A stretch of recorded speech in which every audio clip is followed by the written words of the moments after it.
할렐루야. 6월 8일 월요일 새벽 기도회를 시작하도록 하겠습니다. 사도신경으로 우리 신앙을 고백하시겠습니다. 나는 전능하신 아버지 하나님 천지의 창조주를 믿습니다. 나는 그의 유일하신 아들 우리 주 예수 그리스도를 믿습니다. 그는 성령으로 잉태되어 동정녀 마리아에게서 나시고 본디오 빌라도에게 고난을 받아 십자가에 못 박혀 죽으시고 장사된 지 사흘 만에 죽은 자 가운데서 다시 살아나셨으며 하늘에 오르시어 전능하신 아버지 하나님 우편에 앉아 계시다가 거기로부터 살아있는 자와 죽은 자를 심판하러 오십니다.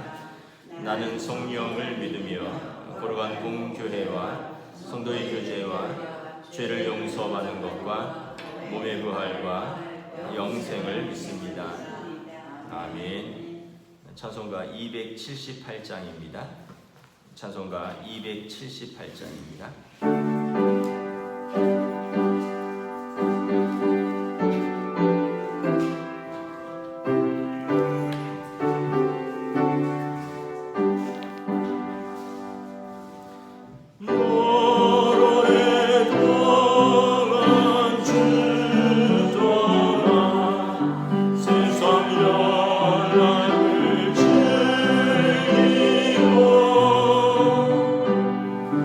Oh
구약성경 신명기 58장 58절에서 68절까지 말씀입니다.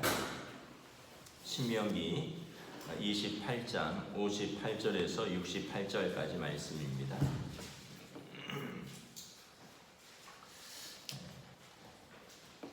다 찾으신 줄 알고 저와 여러분들이 한 절씩 교도하도록 하겠습니다. 신명기 28장 58절에서 68절 교도하겠습니다. 내가 만일 이 책에 기록한 이 율법의 모든 말씀을 지켜 행하지 아니하고 내 하나님 여호와라 하는 영화롭고 두려운 이름을 경외하지 아니하면 여호와께서 내 재앙과 내 자손의 재앙을 극렬하게 하시고 그 재앙이 크고 오래고 그 질병이 중하고 오래일 것이라.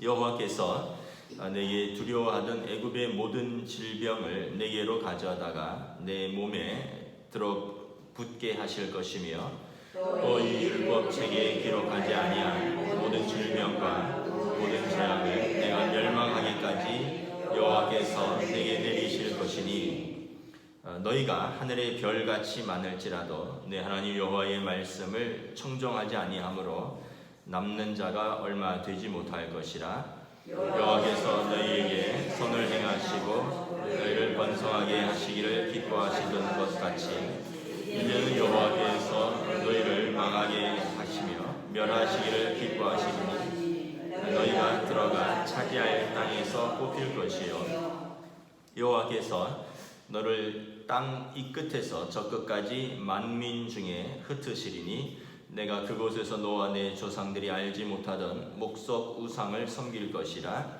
그 여러 민족 중에서 내가 평안함을 얻지 못하며 내 발바닥에 쉴 곳도 얻지 못하고 여호와께서 거기에서 내 마음을 떨게 하고 눈을 쇠하게 하고 정신을 산란하게 하시리니 내 생명이 위험에 처하고 주야로 두려워하며 내 생명을 확신할 수 없을 것이라. 내 마음의 두려움이 눈이 보는 것으로 말미암아 아침에는 이르기를 아하 저녁이 되었으면 좋겠다 할 것이요 저녁에는 이르기를 아하 아침이 되었으면 좋겠다 하리라. 함께 읽습니다. 여호와께서 너를 내이실고 전에 내게 말씀하여 이르시기를 내가 다시는 그 길을 보지 아니하리라 하시던 그 길로 너를 애굽으로 끌어가실 것이라. 거기서 너희가 너희 몸을 적군에게 납일종으로 팔려하나 너희를 살 자가 없으리라. 아멘. 할렐루야. 새로운 또 한 주, 새로운 하루가 시작되었습니다. 오늘 하루도 또 새로운 한 주 하나님께서 은혜와 평강으로 함께하여 주실 줄 믿습니다. 오늘은 언약을 깨면 평안과 안식도 깨어진다라는 제목으로 말씀을 전하도록 하겠습니다. 신명기 27장과 34장은 모세의 그 마지막 설교의 결론 부분입니다. 이스라엘에게 언약 갱신과 또 헌신을 촉구하는 내용입니다. 특별히 신명기 28장은 그들이 하나님의 말씀, 다시 말하면 그 언약에 신실할 때 그들이 받을 복과 그들이 하나님의 율법의 말씀을 어길 때, 그러니까 언약을 깰 때 그들이 받을 심판과 저주를 선포하고 있습니다. 여기서 복은 14절에 걸쳐서 범사에 그들에게 있을 복에 대해서 설명을 합니다. 그리고 이 심판과 저주는 무려 54절에 걸쳐서 전반에 걸친 심판과 저주에 대해서 선포를 합니다. 하나님께서 왜 이렇게 말씀을 하셨을까? 이 본문은 미래형입니다. 아직 이스라엘에게 닥치지 않은 내용입니다. 이 지금 본문은 출애굽 2세대가 출애굽에 이제 요단강을 건너서 가나안 땅에 들어가기 직전에 모압 평지에서 하나님과 다시 한번 언약을 갱신하는 것입니다. 그들의 부모 세대인 출애굽 1세대가 시내산에서 언약을 맺었는데 이제 자녀 세대인 출애굽 2세대가 1세대들은 이제 다 죽고 2세대가 약속의 땅에 들어갈 것입니다. 그러면 그들은 그 땅에서 어떻게 살아야 되는가라는 것입니다. 그래서 모세를 통하여 하나님께서 그들과 다시 언약을 맺는 것입니다. 시내산에서 맺은 언약을 갱신하는 것입니다. 그래서 이 신명기가 이 반복할 신입니다. 명령, 언약을 반복하다라는 것입니다. 그래서 그들이 언약을 지키면 범사에 복이 있고 평안이 있다라고 선포하는 것입니다. 반면에 언약을 깨면 범사에 평안이 깨어지고 안식이 깨어지고 심판과 저주의 삶을 산다고 선포하는 것입니다. 그래서 오늘 본문 28절에 보면 이스라엘이 하나님을 경외하지 아니하고 하나님이 주신 율법의 말씀을 지켜 행하지 아니하면, 이스라엘이 하나님과 맺은 언약을 깬다면 그 결과는 평안과 안식이 깨어진 삶, 하나님을 떠난 가혹한 삶을 맞이할 것이다 라고 경고하고 있는 것입니다. 선택은 이스라엘이 하는 것입니다. 그들의 선택이 미래를 결정할 것입니다. 그들이 지금 언약을 맺고 그 언약에 헌신하면 그들은 미래 하나님의 약속의 복을 받을 것입니다. 그리고 그들이 그 언약을 깨면 그들은 스스로 결정한 저주를 받게 될 것입니다. 그러므로 하나님께서 이러한 복과 이러한 저주를 주시겠다라고 하시는 하나님이 아니라 그들의 선택, 그들의 결단을 촉구하는 것입니다. 그러므로 오늘 본문은 언약을 깰 때 일어날 수 있는 심판에 대해서 자세하게 열거하고 그리고 자비로운 경고를 하는 것입니다. 내가 그 일을 계속해서 고집한다면 불가피하게 이러한 결과들이 따를 것이다 라고 경고하는 것입니다. 그러므로 이러한 심판과 이러한 저주가 너에게 일어나지 않도록 너희가 각별히 주의하여 언약에 신실하라 라고 하나님이 자비롭게 말씀하는 것입니다. 또한 이것은 이스라엘에게만 국한된 것이 아닙니다. 시대와 민족을 초월해서 부르심을 받은 저와 여러분에게도 동일하게 적용되는 언약입니다. 하나님께서 우리에게 언약을 주신 이유는 언약을 지킬 때 하나님의 언약 백성으로서 하나님이 주시는 모든 복을 누리게 하기 위함인 것입니다. 여러분, 언약을 왜 지켜야 합니까? 여러분, 약속을 왜 합니까? 약속은 우리가 흔히 자주 하는 말로 지키라고 있는 거죠. 약속은 깨라고 있는 것이 아니죠. 우리가 사는 사회는 자세히 살펴보면 모두가 언약 사회입니다. 계약 사회라는 뜻입니다. 이 계약을 지키면 그 계약 당사자들이 원만하게 굴러갑니다. 평안과 또 안녕이 지켜집니다. 그런데 어느 한 당사자가 언약을 깨면 이제 좀 심각한 결과를 가져옵니다. 그리고 이것은 사전에 경고되었습니다. 제가 이제 운전을 미국에서도 많이 했고 한국에서도 많이 하다 보니까 그 운전하면서 이제 법을 조금 위반을 할 때가 있습니다. 근데 이것은 이미 다 모르는 바가 아닙니다. 경고가 되어 있습니다.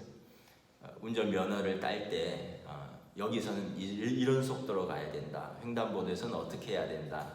또 이런 곳에서는 이렇게 해야 된다. 이런 것들이 다 이미 면허를 따기 전에 공부를 했고 사실은 그 경고가 주어진 것입니다. 그래서 이것을 위반하면 벌점이 몇 점이요. 이것을 위반하면 벌금이 얼마요.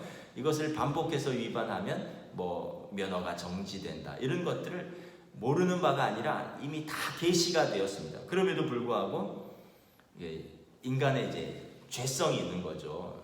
그런 걸 보면 참 우리가 다 죄성이 있다는 것을 봅니다. 조금 편리하기 위해서, 조금 빨리 가기 위해서, 조금 유리하기 위해서 이렇게 하는 거죠. 사실은 그러다가 이제 그 평안이 깨어집니다. 벌금을 받거나 벌점이 주어지거나 아니면 의도하지 않은 그런 사고들이 일어납니다. 여러분, 교통사고는 누군가가 계약을 위반했기 때문에 일어나는 것입니다. 내가 위반했든지 상대방이 위반했든지. 근데 사실은 그것을 알고 있으면서도 별일이 있겠느냐 하고 그렇게 위반을 하는데 어느 순간 내가 다치든지 상대방이 다치든지 내가 벌점을 먹든지 아니면 벌금을 내든지 심각할 때는 이제 면허가 정지가 되는 거죠. 그래서 사실은 경찰관 앞에 서면 변명할 말이 없어요. 왜냐하면 모른다라고 이렇게 변명을 하지만 사실은 다 알고 있는 것이거든요. 우리가 살고 있는 모든 사회가 다 그렇습니다. 여러분, 가정도 이렇게 생각해 보면 언약의 관계입니다. 결혼할 때 남편은 아내에게, 아내는 남편에게 사랑과 신의 성실에 대한 언약을 맹세합니다. 주례자의 진행으로 서로가 손을 들고 남편은 아내에게 사랑할 것과 신의 성실의 의무를 다할 것을 맹세합니다. 아내는 남편의 앞에 손을 들고 사랑하고 신의 성실의 의무를 다할 것을 서약을 합니다. 그리고 이것은 개인 간의 언약이 아니라 많은 사람들이 증인으로 선 가운데 집안과 집안의 언약이며 하나님 앞에서의 언약입니다. 그리고 그 언약의 증표로 이제 반지를 주고받고 또 요즘은 결혼하면 증서도 주더라고요. 그리고 이제 정식 부부가 되면 이제 그때부터는 이제 정식 언약의 효력이 발휘됩니다. 그 전에는 언약에 대해서 구속받지 않았습니다. 그러나 이제는 정식 부부가 되면서 이제는 그 언약을 깨면 책임을 져야 됩니다. 언약에 충실하면 그 가정은 사랑과 평안이 넘치는 행복한 가정이 될 것입니다. 반대로 한쪽이 언약을 깨면 가정은 평안이 깨어지고 불행이 찾아옵니다. 언약을 깬 쪽에서 책임을 져야 됩니다. 소송을 통해서 법적인 책임을 져야 되고 경제적인 책임을 져야 되고 자녀에 대한 책임까지 지도록 되어 있습니다. 그리고 이 후유증은 인생의 전반에 걸쳐서 미치게 되어 있습니다. 다른 언약도 마찬가지입니다. 일터에서도 마찬가지입니다. 우리는 언약 관계입니다. 고용인과 피고용인이 일을 하기 시작하기에 앞서 계약서에 사인을 합니다. 피고용인은 자신의 이력서를 회사에 제출합니다. 자신이 어떤 공부를 했는지, 어떤 자격증이 있는지, 어떤 일을 할 수 있는지, 어떤 경력이 있는지 정확하고 정직하게 적어서 내야 됩니다. 반면에 고용인은 어떤 일을 시킬 것인지, 하루에 몇 시간을 일을 하게 되는지, 임금은 어떻게 지불할 것인지 이런 것을 계약서에 또 상세하게 적어야 됩니다. 이게 근로계약서입니다. 그리고 두 당사자가 근로계약서에 도장을 찍고 보관할 것입니다. 그리고 서로가 계약에 충실하면 계약 고용주와 또 피고용인은 문제없이 서로가 서로를 통해서 이익을 얻고 또 행복한 직장 생활을 하게 될 것입니다.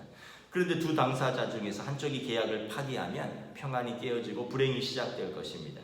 피고용인이 자신이 제시한 이력서에 허위 이력이 밝혀지거나 아니면 자신이 할 수 있다고 했는데 할 수 없는 일들이 있다면 계약이 취소됩니다. 직장에서 해고될 뿐만 아니라 사문서 위조 및 업무 방해죄로 고소될 것입니다. 반면에 고용인이 피고용인에게 계약서에 명시되지 않은 부당한 대우를 한다거나 약속한 임금을 주지 않으면 피고용인은 고용노동청에 또 회사나 고용인을 고소할 것입니다. 우리 사회는 이렇게 전반적으로 모두가 계약사회입니다.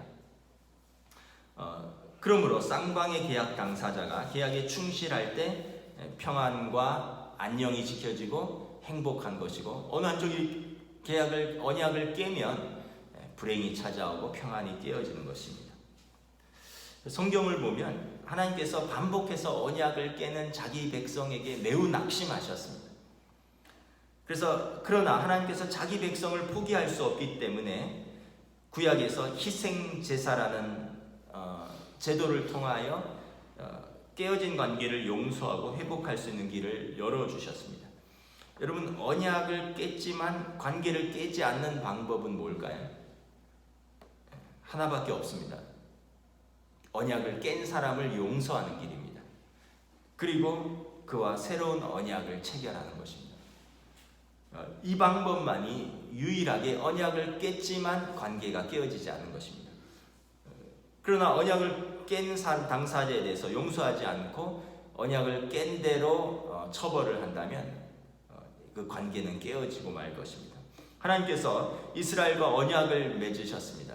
출애굽기 19장 20장에 보면 열방이 온 세계가 나의 것이로되 내가 너를 택하여 나의 하나님의 소유, 하나님의 제사장 나라로 삼겠다. 그리고 너희는 하나님의 모든 율법의 말씀을 지켜 행하라. 그래서 모든 이스라엘이 아멘 아멘 하며 시내산에서 이제 화답했습니다. 언약을 맺었습니다. 그런데 이제 이스라엘은 반복해서 하나님 대신에 우상을 섬기고, 그리고 그들은 반복해서 하나님의 말씀을 불순종했습니다. 그래서 하나님께서 언약을 깨는 자기 백성에게 선지자들을 통해서 경고하셨고, 때로는 사람 채찍과 인생 막대기로 징계도 하시면서 언약에 대해서 신실하라고 촉구하셨습니다. 그런데 죄성이 가득한 인간은 언약에 대해서 신실하지 못했습니다. 그들을 행복하게 하려고 주신 하나님의 법이 그들을 죄인으로 만들 뿐이었습니다. 하나님의 법대로 하면 계속해서 하나님의 백성은 죄만 드러날 뿐이었습니다. 그래서 하나님께서 마지막으로 그들과 새로운 언약을 맺기를 원하셨습니다. 그들의 죄를 도말하고 그들의 죄를 완전히 없애고 새롭게 기회를 주시기를 원하셨습니다. 그것이 여러분 예수 그리스도를 통한 새로운 언약인 것입니다. 율법으로 따지면 그들의 죄는 너무나 많이 쌓여 있어서 용서하고 용서해도 끝이 없기에 하나님께서 이 모든 언약을 폐하시고 새로운 언약을 주시는 것입니다. 이게 얼마나 은혜인지 모릅니다. 제가 예전에 버스 전용 차선을 탄 적이 있습니다. 고속도로에서 이제 조카를 데리고 용인에 부모님 댁에 다녀오다가 조금 뭐 급한 일도 있고 너무 막히기도 해서 뭐 짧은 구간이니까 얼른 가자 이런 마음으로 버스 전용 차선을 탔는데 경찰에 단속이 됐습니다. 그래서 얼마냐 했더니 벌금은 7만 원밖에 되지 않는데 벌점이 30점입니다. 그러면서 경찰관이 교통 티켓을 주면서 하는 말이 40점이면 벌점이 40점이면 면허 정지입니다. 이런 거예요. 여러분 운전하는 사람이 면허가 정지되면 운전을 1년간 할 수가 없는 겁니다. 얼마나 큰 타격이 있는 줄 몰라요. 그래서 제가 조심조심 운전을 했습니다. 1년 안에 그 벌점이 소멸될 때까지 운전을 못하게 되면 아이들을 학교에 태워줄 수도 없고 제가 신방을 갈 수도 없고 뭐든지 대중교통을 이용해야 되고 뭐 아내가 태워줘야 되고 그러니까 너무 불편하니까 아주 조심조심 운전을 하다가 어느 날 밤에 이렇게 유턴을 해야 되는데 좀 그날도 좀 급한 마음에 뭐 밤이고 차도 없고 경찰관도 없고 해서 또 유턴을 딱 했어요. 유턴을 딱 했는데 경찰관이 제 뒤에 있더라고요. 바로 뒤에 있으니까 또 못 본 거였어요. 그러면서 이제 갔는데 불법 유턴은 15점이라는 거예요. 벌점이. 그래서 제가 큰일 났구나. 이미 30점의 벌점을 받았는데 15점을 더하면 45점이죠. 40점이 넘으면 면허가 1년 정지예요. 이제 알면서도 반복해서 죄를 짓는 우리 인간의 죄성을 보여주는 거죠. 그래서 저는 꼼짝없이 이제 면허 정지구나 했는데 그분이 이렇게 벌점을 주고 티켓을 주면서 제가 물어봤어요. 제 벌점이 얼마입니까? 그랬더니 15점입니다. 그래서 나 옛날에 30점 있는데 8.15 광복절 대통령 특사로 해결이 됐습니다. 그러니까 8.15 광복절에 이런 그 생활 사범들 조그만 죄를 지어서 이제 이렇게 경제 활동을 하거나 아니면 생활을 하는데 서민들이 좀 어려움이 있는 사람들, 왜냐하면 택시라든가 뭐 용달이라든가 이런 분들이 이런 벌점들 때문에 영업이 정지되면은 생활에 큰 타격을 받잖아요. 그래서 1년에 한 번씩 그렇게 사면하는 제도가 있는데 제가 거기에 딱 적용이 돼서 벌점이 30점이 사면이 된 겁니다. 그리고 나서 얼마 지나지 않아서 15점을 또 받은 거죠. 그러니까 이제 정기적으로 용서해주는 제도가 있는 거예요. 그게 아니었으면은 그 해에는 제가 운전을 못할 뻔했습니다. 하나님께서 이스라엘의 죄를 용서하고 또 용서하셨지만 계속해서 반복해서 죄를 짓는 것입니다. 그래서 하나님께서 특단의 대책을 취하셨습니다. 모든 죄를 사면하는 제도를 취하셨습니다. 그 제도가 뭐냐면 아들을 보내주신 것입니다. 구약에서는 반복해서 죄를 용서하셨습니다. 1년에 한 번씩 대속죄일에 모든 죄를 용서하셨습니다. 마치 대통령 특사처럼 1년에 한 번씩 이렇게 특사를 베풀어 주셨습니다. 그런데 반복되는 죄에 하나님께서 낙심하셨습니다. 그리고 자기 백성을 더 이상 죄인을 만들기를 원치 않으셨습니다. 그래서 단번에 그리고 1년이 아니라 영원토록 효과가 지속되는 그러한 제도를 주셨습니다. 그 언약이 예수 그리스도를 통한 새로운 언약입니다. 요한복음 3장 16절부터 18절 말씀입니다. 하나님이 세상을 이처럼 사랑하사 독생자를 주셨으니 이는 그를 믿는 자마다 멸망하지 않고 영생을 얻게 하려 하심이라. 하나님이 그 아들을 세상에 보내신 것은 세상을 심판하려 하심이 아니요 그로 말미암아 세상이 구원을 받게 하려 하심이라. 그를 믿는 자는 심판을 받지 아니하는 것이요 믿지 아니하는 자는 하나님의 독생자의 이름을 믿지 아니하므로 벌써 심판을 받은 것이니라. 하나님이 세상을 사랑하셔서 죄대로 세상을 심판하지 아니하시고 세상 죄를 짊어지고 죽을 희생 제물로서 당신의 아들을 보내주신 것입니다. 그래서 하나님의 사랑을 완성하시고 하나님의 공의도 성취하신 것입니다. 하나님이 죄를 그냥 용서하시는 불의한 하나님이 아니라 하나님이 죄에 대한 대가를 자신의 아들에게 짊어지므로 하심으로 하나님의 공의도 보여주시고 하나님의 의로움도 이제 침해당하지 않으면서 동시에 죄인인 우리를 완전히 용서하시고 다시 하나님의 백성으로 받아주시는 사랑을 보여주신 것입니다. 그래서 예수 그리스도가 새로운 언약의 완성입니다. 그분을 믿고 영접하면 하나님의 사랑을 받아들인 것입니다. 하나님의 공의를 받아들이는 것입니다. 그래서 이제 다시 하나님과의 깨어진 관계가 회복되고 하나님과의 친밀한 하나님의 자녀의 관계를 회복하는 것입니다. 이게 어떻게 보면 너무 쉬운 것입니다. 여러분 용서받은 걸 모르면 얼마나 답답하겠습니까? 제가 그 대통령 특사로 벌점이 사라진 걸 알고 담대하게 운전을 시작했습니다. 그게 30점이 쌓여 있을 동안에는 얼마나 조마조마했는지 몰라요. 또 여기서 죄를 안 지면 되는데 여기서 위반하면 안 되는데 여기서 걸리면 안 되는데 그 1년간은 조심조심 하는 거예요. 근데 이게 해결됐다는 이야기를 듣고는 아주 후련한 마음과 담대한 마음으로 운전을 하게 생긴 거죠. 여러분 우리가 예수 그리스도를 알기 전에는 우리 죄가 우리의 양심이 우리 죄를 고발합니다. 사단이 우리의 죄를 고발합니다. 우리는 죄책감 가운데 살게 되어 있습니다. 그리고 죄에 대한 심판에 대한 두려움 가운데 살게 됩니다. 그러나 예수 그리스도를 통해서 우리의 죄가 용서받았고 우리가 하나님의 자녀로 용납받았다는 사실을 알고부터는 이제는 담대함으로 살게 되는 거죠.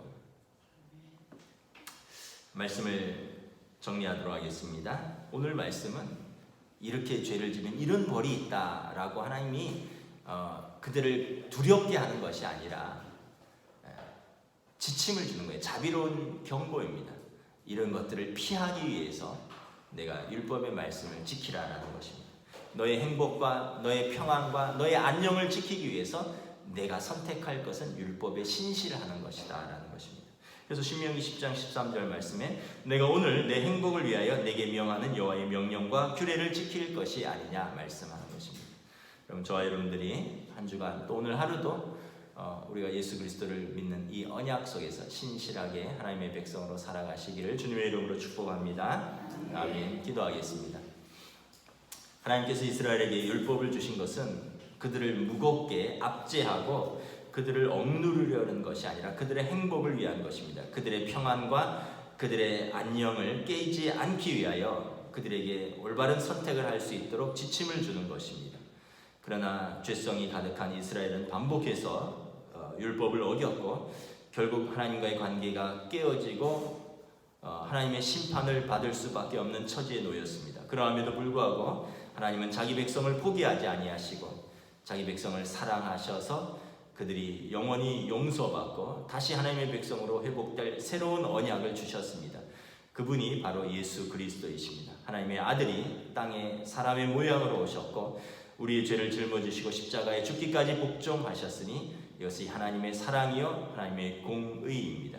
우리가 예수님을 믿고 하나님의 자녀가 되었으니 이제 이 죄로부터 자유함을 얻고 이제 하나님의 뜻대로 언약에 신실하며 하나님의 백성으로서의 생명과 성령의 법으로 살아갈 수 있도록 인도하여 주시옵소서. 감사를 드리오며 우리 주 예수 그리스도의 이름으로 기도드리옵나이다. 아멘. 하늘에 계신 우리 아버지 이름을 거룩하게 하시며 아버지의 나라가 오게 하시며 아버지의 뜻이 하늘에서와 같이 땅에서도 이루어지게 하소서. 오늘 우리에게 일용할 양식을 주시고 우리가 우리에게 잘못한 사람을 용서하여 준 것 같이 우리 죄를 용서하여 주시고 우리를 시험에 빠지지 않게 하시고 악에서 구하소서. 나라와 권능과 영광이 영원히 아버지의 것입니다. 아멘.